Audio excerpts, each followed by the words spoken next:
Hello guys नमस्ते। यो चाहिँ हाम्रो घरको गोबर ग्यास रहेको छ। यो चाहिँ मोडर्न गोबर ग्यास भन्नेलाई चाहिँ हामीले नवीकरण गर्नेछौँ।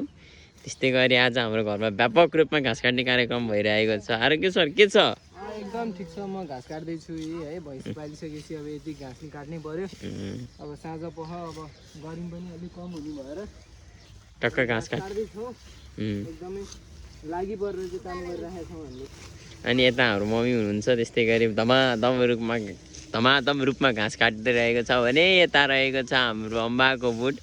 अनि यता हाम्रो बाबाले पनि धमाधम रूपमा काट्नु भइरहेको छ। अब के छ बाबा भनाइदिए के भन्न छ? के हुने र छोरा, अब यो कृषि व्यवसाय सुरु गरियो।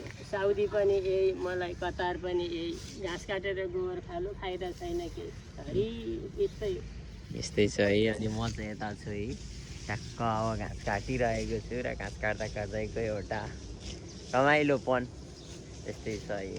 कृषि लाइफ, फार्मरको लाइफ यस्तै हुँदैछ होइन। यता हाम्रो घाँस, यता हाम्रो भैँसी छ है। यो चाहिँ हाम्रो माडे छ। यो चाहिँ हाम्रो अब यो के तरकारी फर्सी बारी भन्ने कि के बारी भन्ने सबै बारी यही हो है। यस्तै छ है। ल गाइस, see you soon।